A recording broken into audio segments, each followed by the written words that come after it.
Joana d'Arc, por ela mesma.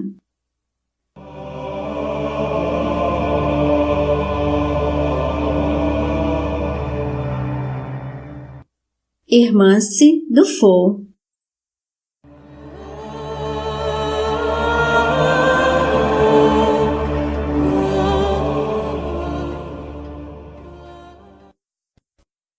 Capítulo 8. No dia 27 fui interrogada e no dia seguinte complementei as respostas. Não as direi aqui, por serem exatamente as que foram feitas nas sessões precedentes. Na quinta-feira santa, 29 de março, 2 religiosos, Frei Isambert de Lapierre e Frei Martin Ladiveni, entraram em minha cela sob um pretexto qualquer. Consolaram-me e deram-me boas ideias, dentre as quais a de que deveria submeter-me ao Papa e ao Concílio. Advertiram-me de que, caso não o fizesse, estaria correndo perigo. Estava certa da sinceridade de Nicolas Locholier para duvidar dele, o que fez com que eu ficasse muito indecisa. No dia 30 de março, o bispo me convocou. Frei Isambert sentava-se ao meu lado sempre que assistia às sessões. Ele me soprava respostas e me ajudava com seu poder. Pediram-me, então, para que me submetesse à igreja. Pedi que me enviassem ao Papa, que me submeteria a ele, e não ao julgamento de meus inimigos. Frei Isambert lamentava que meus juízes teimassem em apresentar-se ao tribunal como investido de poderes da Igreja Universal. Entretanto, não ousava protestar publicamente contra a falsidade de tal pretensão. Aconselhou-me a me submeter ao concílio de Bala. Apesar de minha confiança nesse bom religioso, eu temia armadilhas escondidas nessa proposta. Perguntei o que era o Concílio Geral.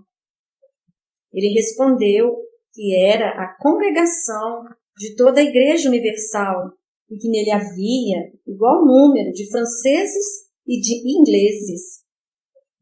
Nesse caso, disse eu vivamente, submeto-me a nosso Santo Pai, o Papa, e ao Concílio de Bala. O bispo, transtornado de ódio, disse a Frei Isambert, cale-se pelo diabo. Ao mesmo tempo, ordenou que nada escrevessem sobre minha submissão ao Concílio de Bala. Pobre de mim, exclamei, vocês escrevem o que é contra, porém se recusam a escrever o que é a meu favor. Os ingleses e seus protegidos fizeram todo tipo de ameaça ao Frei Isambert para fazê-lo calar-se. O bispo perguntou quem, desde a véspera, poderia ter me convencido a me submeter ao concílio. Os ingleses que me vigiavam disseram que Jean de Fontaine, Frei Isambert e Frei Martin Ladiveni foram os únicos a falar comigo. O primeiro e o último não estavam presentes.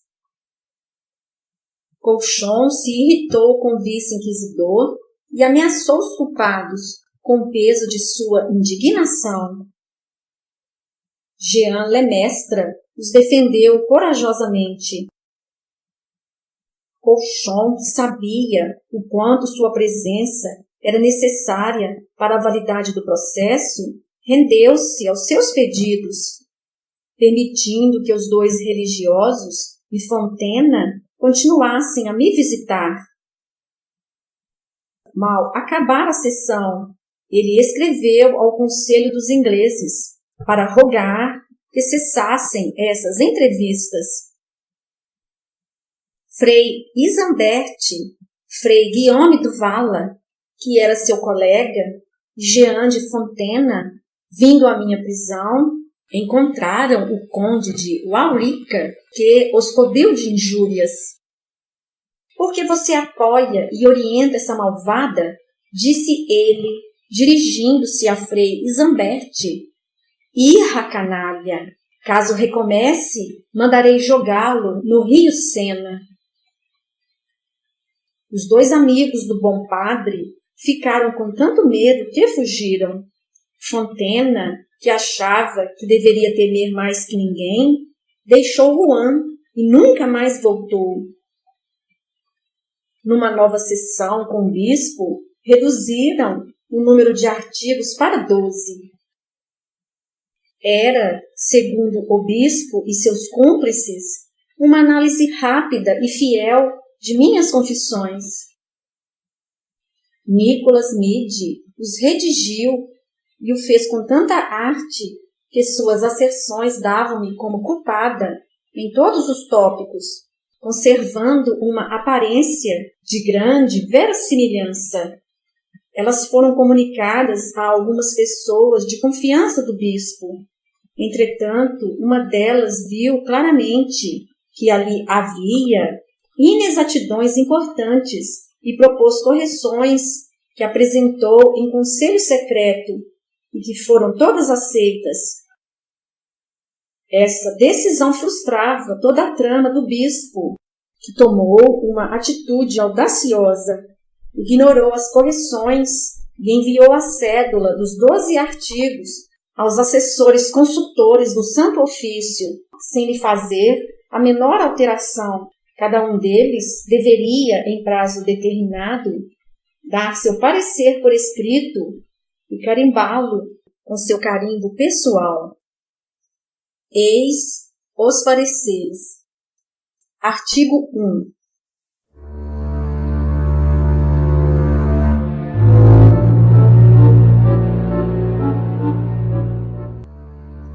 Uma certa mulher diz e afirma que aos 13 anos aproximadamente viu, com seus olhos corporais, São Miguel que vinha consolá-la e algumas vezes também São Gabriel, que os dois apareciam sob figura corporal e que, frequentemente, uma multidão de anjos os acompanhava e que, desde então, Santa Catarina e Santa Margarida aparecem para ela corporalmente, que ela as via todos os dias e que escutava suas vozes, que às vezes as abraçava e beijava, tocando seus corpos, que via também o rosto dos anjos e das duas santas, mas ela não quis dizer nada sobre as outras partes, nem sobre suas roupas.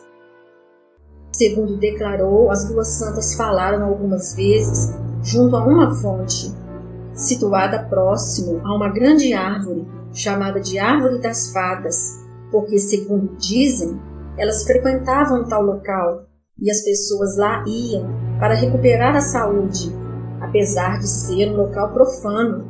Segundo sua confissão, ela lhe venerou várias vezes os santos e lhes fez reverências. Ela diz ainda que, desde essa época, as duas santas lhe aparecem e se mostram a ela com coroas muito belas e preciosas, que, por ordem de Deus, elas lhe ordenaram ir ter com um certo príncipe e de lhe prometer que, com sua ajuda e seus trabalhos, ele recuperaria um grande domínio temporal e uma grande honra mundana, que ele alcançaria vitória sobre seus inimigos, se a recebesse em seu serviço e lhe desse armas com o corpo do exército para executar suas promessas.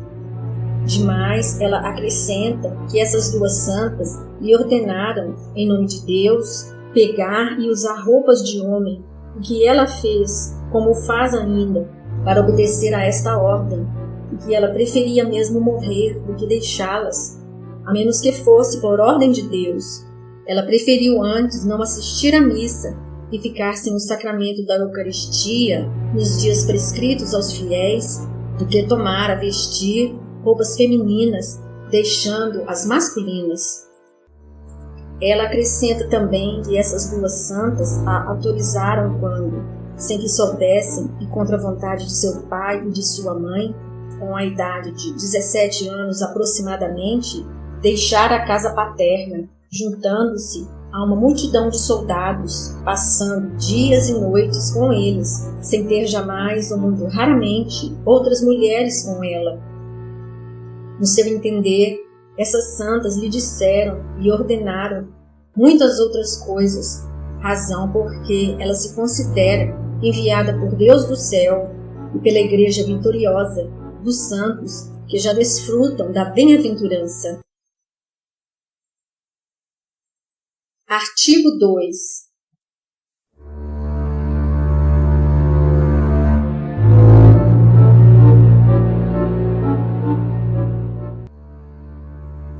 Essa mesma mulher diz ainda que o sinal, através do qual o príncipe, ao qual ela foi enviada, se decidiu a crer em suas revelações, recebendo-a para fazer a guerra, consiste no seguinte: São Miguel, acompanhado por uma multidão de anjos, alguns com asas, outros com coroas, e entre eles Santa Catarina e Santa Margarida, veio falar com o príncipe.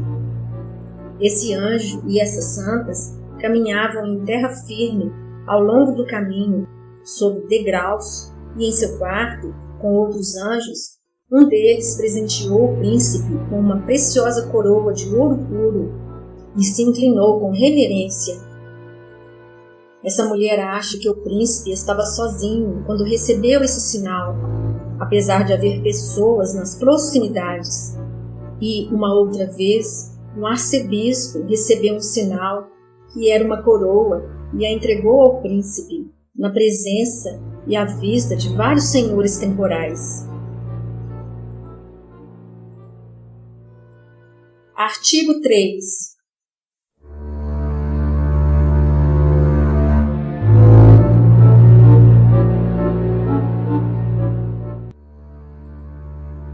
Essa mulher conhece quem a visita e está certa de que é São Miguel, graças aos bons conselhos e ao socorro que ele lhe dá, bem como por causa da doutrina que ele lhe ensina.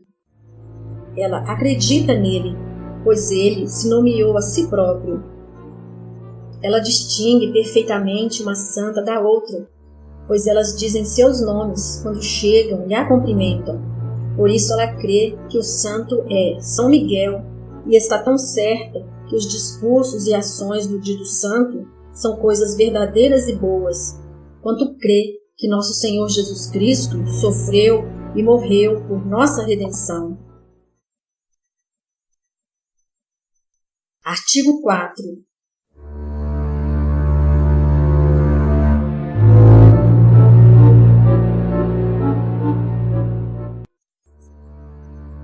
Ela diz ainda que tem certeza de que muitos fatos previstos para o futuro se realizarão e se orgulha de ter tido conhecimento, através das revelações feitas pelas santas, de acontecimentos secretos, como, por exemplo, que ela seria libertada da prisão, que os franceses fariam em sua companhia o maior feito militar que jamais existiu na cristandade, e ainda que ela reconheceu, através da revelação, pessoas que jamais havia visto, e que ela revelou e fez encontrar uma certa espada enterrada na terra.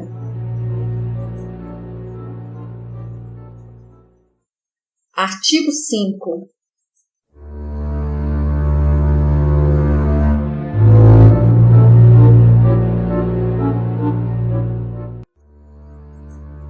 Essa mesma mulher diz e afirma que recebeu ordem de Deus para usar continuamente roupas masculinas.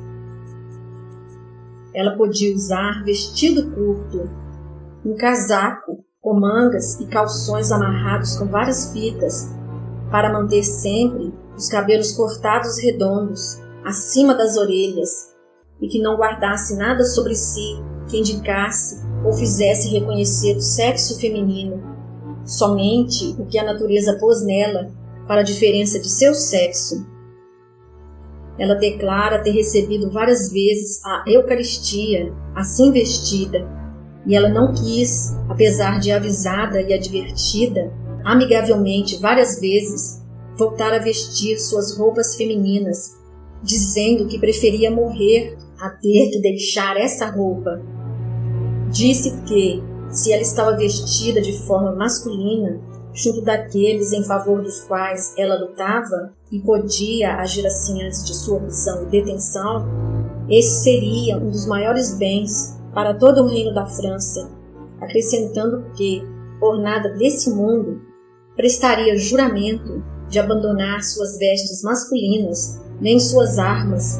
Em tudo isso, ela diz que agiu certo e corretamente, obedecendo a Deus e às suas ordens.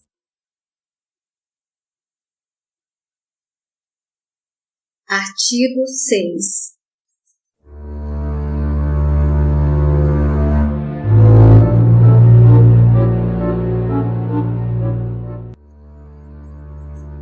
Ela confessou e confirma ainda que fez escrever diversas cartas onde colocava Jesus, Maria, com uma cruz, que às vezes colocava outra cruz, e que isso significava que não era para realizar o que ela pedira na carta.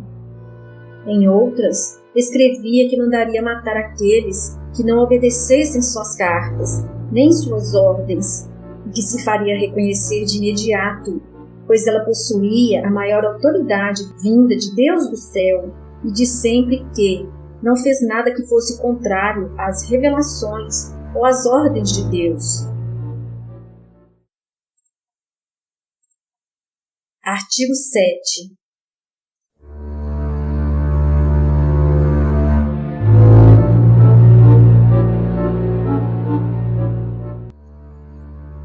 Diz ainda e confessa que, na idade de cerca de 17 anos, ela foi de livre arbítrio e, graças a uma revelação, encontraram um escudeiro que ela nunca havia visto antes, deixando a casa paterna contra a vontade de seus pais, que quase perderam a razão quando souberam de sua partida.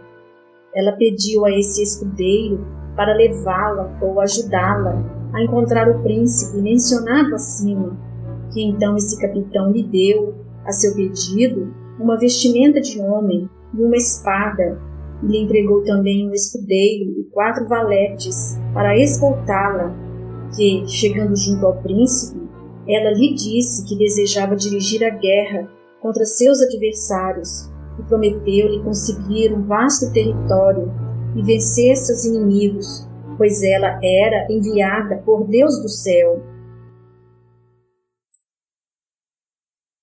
Artigo 8.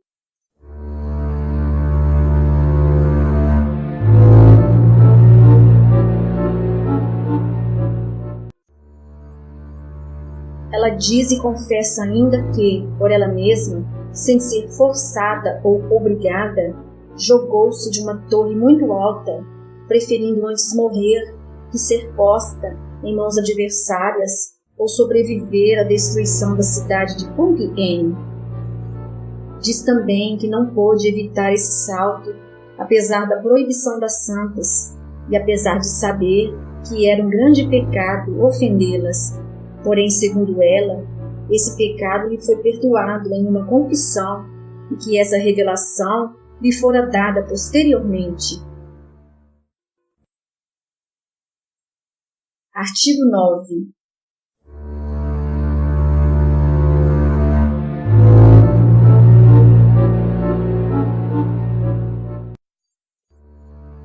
As 2 santas lhe revelaram que seria salva na glória dos bem-aventurados, que obteria a salvação da sua alma, caso guardasse a virgindade que ela lhes dedicara desde a primeira vez que as viu e escutou. Nessa ocasião, ela confirmou que estava segura de sua salvação, tal como se estivesse realmente e concretamente no reino dos céus. Essa mesma mulher diz que as 2 santas prometeram conduzi-la ao paraíso, caso ela conservasse a pureza de seu corpo e de sua alma, que ela havia devotado a elas.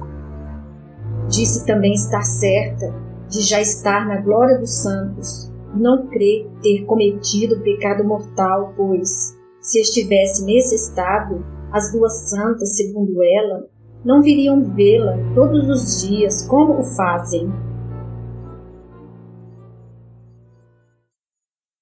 Artigo 10.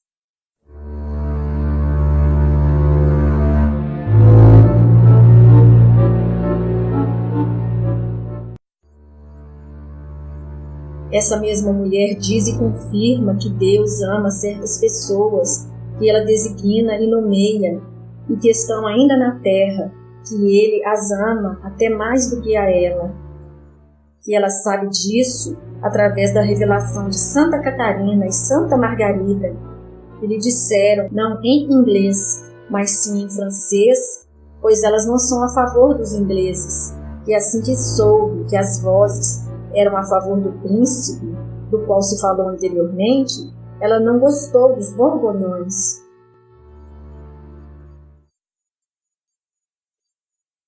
Artigo 11.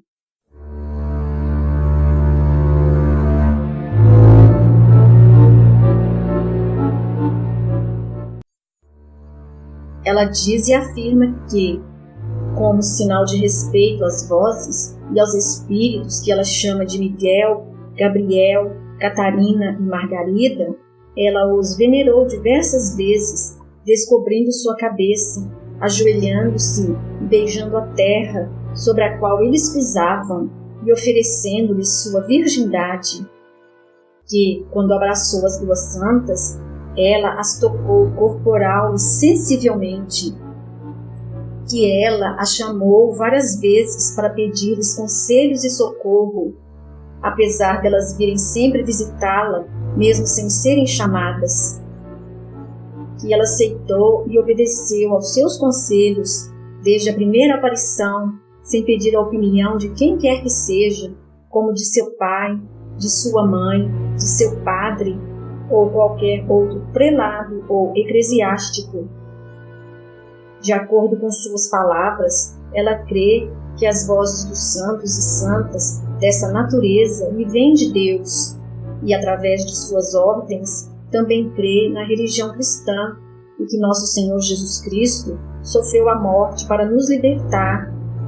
Ela acha que, se um mau espírito lhe aparecesse, dizendo-se São Miguel, ela saberia discernir sua intenção.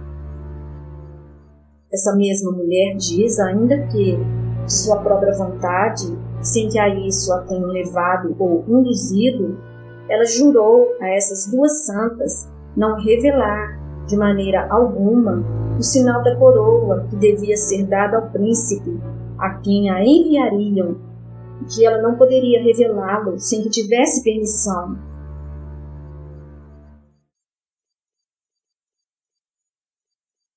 Artigo 12.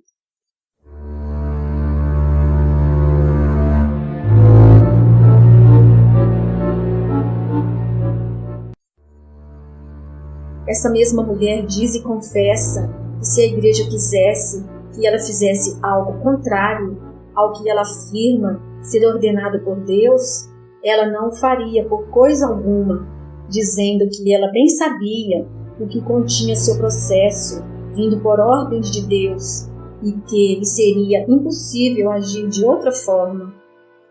Acrescenta que, a esse respeito, ela não se entrega de modo algum à decisão da igreja militante, nem à decisão de nenhum homem no mundo, mas tão somente a Deus, nosso Senhor, principalmente no que se refere às revelações e às matérias que delas são tema, igualmente a tudo que fez em razão destas mesmas revelações. Acrescenta ainda que não respondeu nada, retirando ideias de sua cabeça, mas sim de acordo com a ordem das vozes e em virtude das revelações que lhe foram feitas. Apesar dos juízes e outras pessoas que estavam presentes lhe terem citado várias vezes o artigo da fé, eu creio na Igreja única, santa e católica, dizendo-lhe que todo fiel vivo é obrigado a obedecer e a submeter seus discursos e suas ações à Igreja militante, sobretudo em matéria de fé, no que diz respeito à doutrina sagrada e às ordens eclesiásticas. Ela renegou e recusou submeter-se, ela, suas ações e seus discursos, à igreja militante, apesar de ter sido advertida e convocada, dizendo que era impossível fazer o contrário do que, em seu processo, ela afirma ter realizado por ordem de Deus, e que sobre isso ela não se inclina à decisão nem ao julgamento de nenhum homem vivo, mas somente ao julgamento de Deus. Minhas respostas aos interrogatórios destruíram suficientes essas acusações. Quase todas as opiniões dos assessores me foram contrárias, pois ninguém se preocupou em comparar esses artigos com minhas respostas, que aliás tinham sido, em sua maioria, falsificadas. Além dos consultores do Santo Ofício, um grande número de pessoas deu sua opinião, mas o bispo só revelou aquelas que poderiam ser-lhe úteis. 1000 inquietações o agitavam. Os ingleses o ameaçavam sem parar e se irritavam com a lentidão do processo. Entretanto, ele não poderia apressá-lo mais do que já fazia. O medo de que um incidente qualquer revelasse ao público suas infames manobras não lhe dava nenhum momento de paz. Ele resolveu então, para acabar com suas cruéis inquietações, pôr fim à minha vida secretamente. Com essa finalidade, mandou-me uma carpa envenenada que comi sem desconfiança alguma, e nessa mesma noite uma febre ardente me consumia. O cardeal de Winchester e o conde de Warwick, informados de que eu estava gravemente doente, enviaram médicos, recomendando que fizessem tudo para me curar. Eles queriam a todo custo que eu morresse, mas era preciso para seus interesses que isso fosse publicamente e de uma forma violenta. Os médicos, após me examinarem, foram informar o conde de Warwick que eu tinha febre e que seria preciso fazer uma sangria. O conde os proibiu de fazê-la, dizendo que eu era astuciosa e poderia aproveitar e tentar me matar.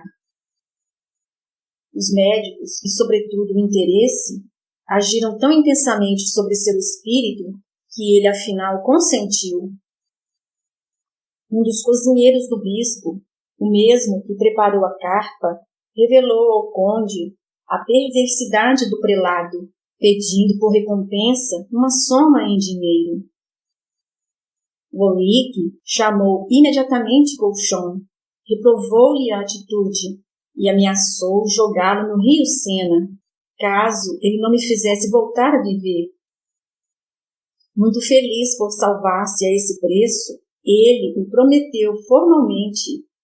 Administrou-me secretamente um antídoto que me salvou, e a sangria feita pelos médicos acabou com a febre. Desnecessário dizer que o bispo e o conde guardaram sobre isso um profundo silêncio. O primeiro teria pago caro sua tentativa se o segundo tivesse podido encontrar para fazê-lo uma criatura bem devotada.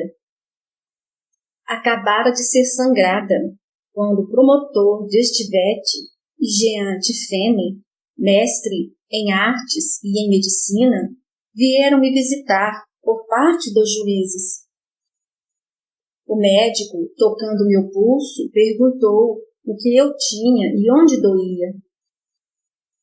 Contei que o bispo me enviara uma carpa que eu comera e que, segundo minha opinião, esse era o motivo do meu mal.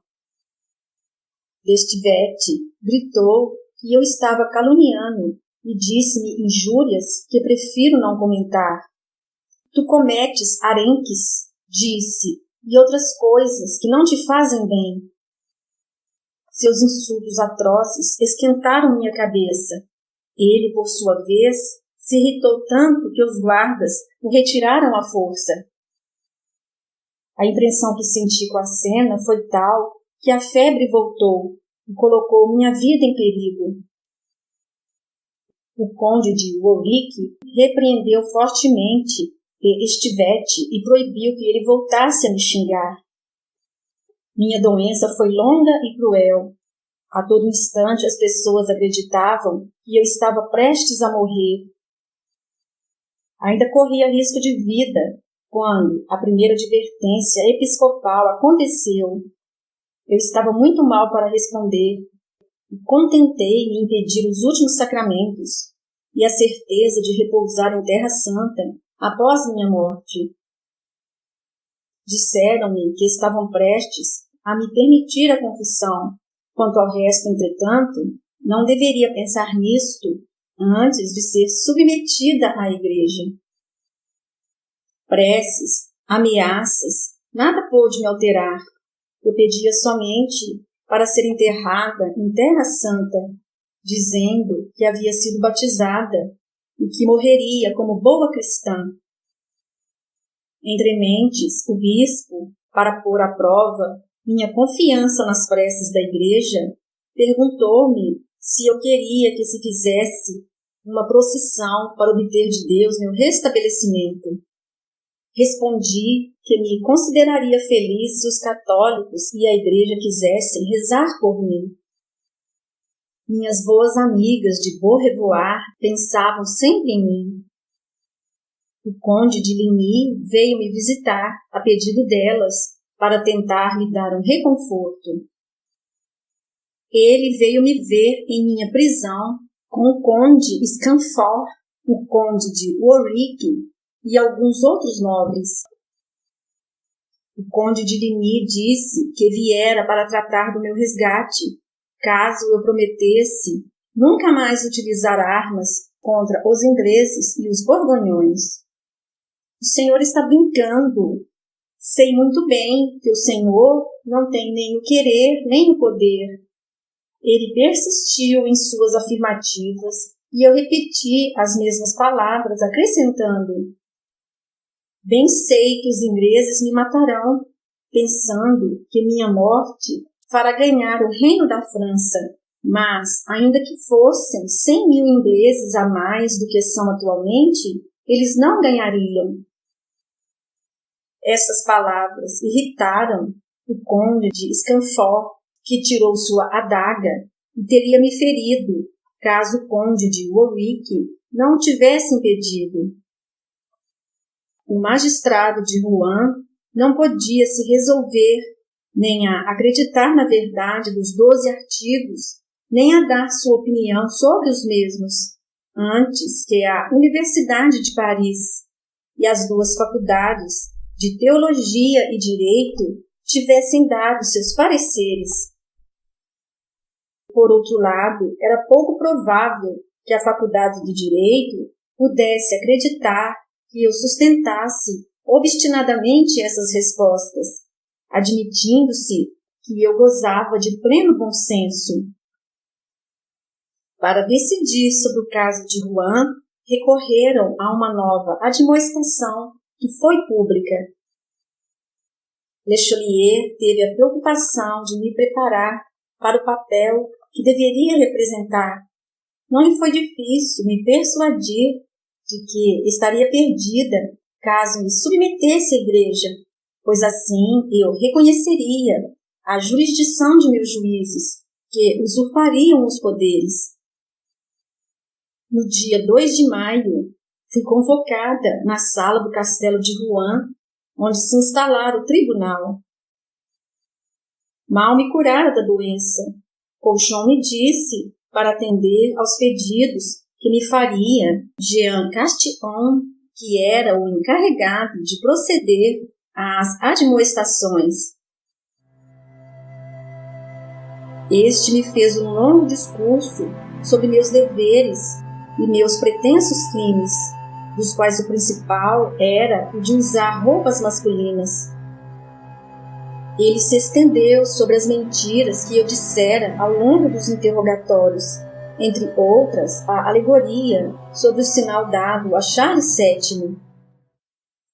Finalmente, ele falou da Igreja militante e da Igreja universal de uma maneira muito diferente da de Jean de Fontaine.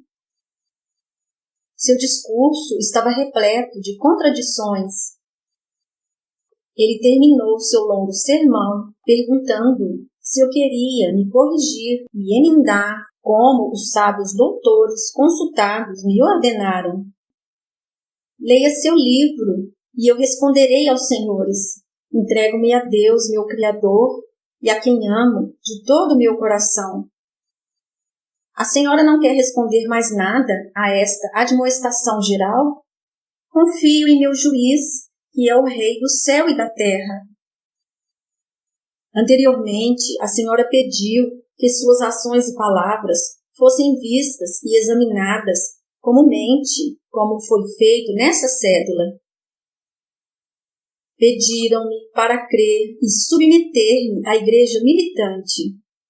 E respondi: creio na igreja daqui de baixo, porém quanto às minhas ações e minhas palavras, eu só confio em Deus, como já disse. Acredito que a igreja militante não pode se extraviar nem cair em erro.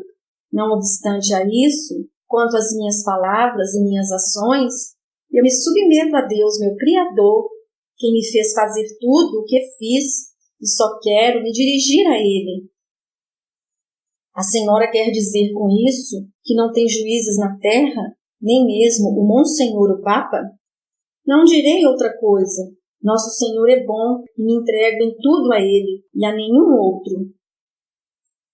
Exausta pelo cansaço e enfraquecida pela doença, esqueci de fazer menção ao Papa.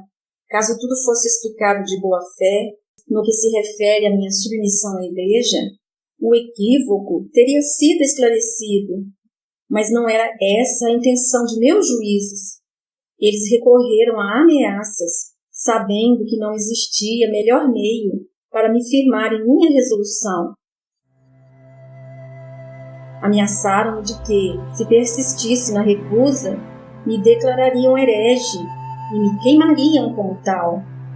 Caso visse o fogo, respondi, não diria mais nada. Estava persuadida de que eles queriam me reconhecer como criminosa por ter prestado socorro a Charles VII. Era esse o real objetivo de meus juízes. As questões que me dirigiram eram de tal forma obscuras e confusas que decidi me recusar a continuar dando explicações. Se o Concílio Geral estivesse aqui, a senhora gostaria de se submeter e confiar a ele? Não responderei. A senhora deseja se submeter ao nosso Santo Pai, o Papa? Leve-me até ele e responderei. Minhas vestimentas serviram ainda de motivo para uma quantidade enorme de perguntas. Respondi a todas do mesmo modo que antes, e quando Castillon me convocou a retomar roupas femininas, recusei. Todas as admoestações tinham sido feitas no intento de me obrigar a recusas formais, e era tudo o que desejavam de mim. Só falarei sobre as perguntas e respostas significativas. Perguntaram se gostaria de falar sobre o sinal dado ao rei, ao arcebispo de Reims, a Charles de Bourbon, a La Trémouille e outros senhores, que, segundo eu declarara, estavam presentes à minha recepção em Chinon. Respondi então: deem-me um mensageiro e escreverei o que é necessário para o meu processo. Se enviássemos 2 ou 3 curas de vosso partido, que viriam com salvo-conduto, gostaria de falar com eles sobre suas aparições e sobre o conteúdo do processo? Faça-os vir e responderei. A senhora quer se submeter e se confiar à igreja de Poitiers? O senhor pensa que eu cairia nessa armadilha e me entregaria para o Senhor? Somente o concílio podia me salvar, e reconhecendo a jurisdição da igreja de Poitiers, teria reconhecido a de Rouen também. Disseram-me que era preciso me submeter à igreja, sob pena de ser rejeitada por ela. E nesse caso, correria o risco de fogo eterno para minha alma e o da Inquisição para meu corpo, através da sentença de outros juízes. Os senhores nunca farão o que dizem contra mim, porque o mal tomaria conta de seus corpos e de suas almas. Admoestaram-me caridosamente para que me submetesse à igreja militante, ao Papa e ao Concílio Geral. As definições sobre a igreja militante se distanciavam consideravelmente das de Castillon, o que me embaraçou de tal modo que eu adiava explicar nessa sessão. Reconheci à igreja militante seus poderes e suas atribuições, mas recusei submeter-me a ela. Essa contradição deveu-se à maneira pela qual os juízes se explicaram. Eu realmente recusei a submissão à igreja, mas somente àquela da qual meus juízes falavam, isto é, ao seu tribunal investido, segundo eles, de seus poderes. O magistrado de Rouen e os assistentes foram vítimas dessa cena arranjada. O primeiro deu a sua opinião e disse que eu deveria ser julgada como herege. No terceiro dia, no dia da terceira admoestação, Santa Margarida me apareceu.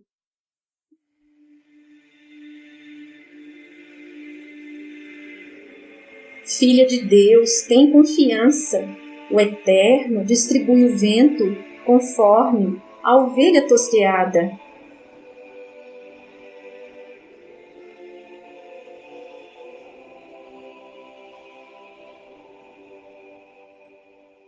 Ela desapareceu sem me deixar o tempo de lhe falar. Porém, essas palavras e seu doce sorriso incitavam minha coragem e fiquei mais tranquila, esperando essa nova prova que tanto temia. As pessoas que deviam assisti-la não demoraram a chegar. Antes do interrogatório, disseram-me que os carrascos estavam lá, com todos os instrumentos necessários para me torturar. Com efeito, enviaram algumas pessoas para me fazer sofrer. Essas ameaças não me fizeram falar mais do que o costume. Eu prometi solenemente que, se a violência dos tormentos me arrancasse falsos votos, eu sustentaria, e somente a força os arrancou de mim, e desmentiria tudo. Os juízes não julgaram conveniente submeter-me à tortura. Vendo que a horrível visão dos instrumentos não me causou nenhuma impressão, eles acharam que a tortura só faria aumentar minha persistência e atrairia a meu favor os espíritos indecisos. Jean Castillon, até aquele momento tão devotado ao bispo, tomou meu partido abertamente. Seguiu-se uma discussão finda, a qual Castillon declarou diante do bispo de Beauvais que o processo estava inteiramente nulo. Jean Massieu recebeu ordem para não inserir Castillon, a partir de então, em suas convocações, e ele não participou mais de meu processo. Os juízes, seguindo a opinião dos 12 assessores consultados, decidiram que eu não sofreria torturas. Minha longa doença tinha me enfraquecido tanto que temiam que eu expirasse durante as mesmas, o que perturbaria as opiniões e os projetos dos ingleses. A duquesa de Bedford tentava incessantemente me dar algum alívio. Como as poucas pessoas que se interessavam por mim e que ignoravam minha verdadeira situação, ela imaginou que as roupas masculinas eram a principal causa para os rigores que se exerciam contra mim. Ela acreditava que se eu usasse novamente roupas femininas, essa prova de submissão poria os juízes a meu favor. Ela mandou um costureiro fazer os vestidos e ele veio pessoalmente trazê-los. Não me decidindo a vesti-los, ele colocou levemente a mão sobre meu seio para retirar a roupa que eu vestia. Eu me irritei com esse gesto e, tomada de indignação, dei-lhe uma tamanha bofetada que ele ficou desorientado. Ah, senhora Joana, a senhora vai mal. Pela Páscoa de Deus, nunca recebi um tapa assim. Ele foi contar a cena para a duquesa, que não pôde deixar de rir de minha desventura. Fim do capítulo. E disse-lhes: Desejei muito comer convosco esta Páscoa, antes que padeça, porque vos digo que não a comerei mais até que ela se cumpra no reino de Deus. Mas eis que a mão do que me trai está comigo à mesa. Lucas 22, versículos 15, 16 e 21.